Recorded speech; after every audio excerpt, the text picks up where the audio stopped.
So starting with example 2-9, a very simple example जिसमें simply addition हमने करनी है कार्टेशियन वेक्टर्स की। इस पॉइंट पे जो कि रिंग है इसके ऊपर दो फोर्सेस एक्ट कर रही हैं। One is a force F1 which is already being written in terms of its Cartesian notation, that is unit vectors j and k. The second one is force F2 which is again written in terms of its Cartesian notation, that is in terms of unit vectors I, j and k. We need to find out the magnitude and coordinate direction angles of the resultant force acting on the ring. So since the forces have already been written in terms of Cartesian notation, so we will move directly in finding the resultant force. So the resultant vector which is being represented here as Fr would be equal to summation Fxi plus summation Fyj plus summation Fzk. So this is going to be the resultant vector. Summation Fx से क्या मुराद है कि तमाम के तमाम components जो x axis के along हैं उनको हम sum कर रहे हैं।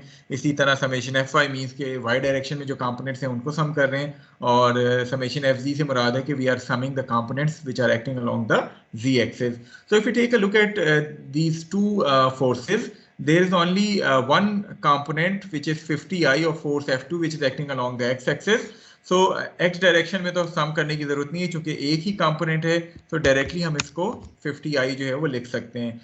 जहां तक ताल्लुक y एक्सिस का है, so these are the two components which are acting along y axis. One is minus 100j, the other one is 60j. So once we are going to sum these, it would comes out to be minus 40j. So this is going to be the resultant y component acting along the negative y axis.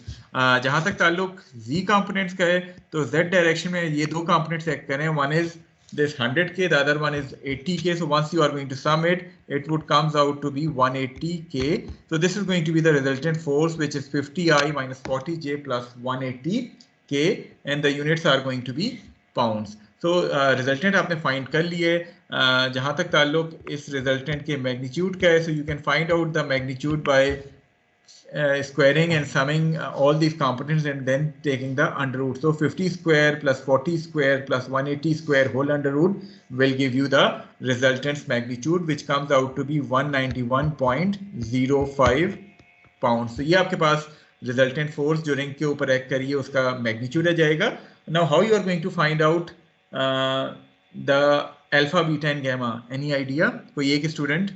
So sigma fx divided by resultant cos alpha के equal हो जाएगा. Similarly with all the other angles.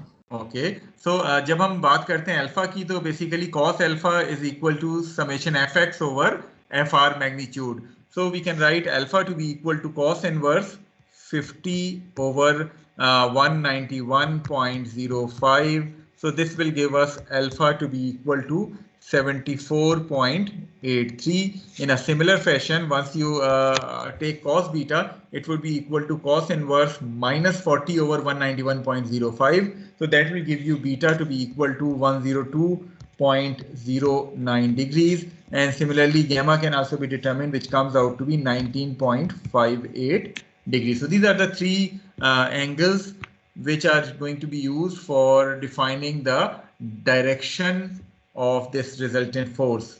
Is it clear to all of you? कोई question जो आप पूछना चाहें इस problem, इस एग्जांपल में?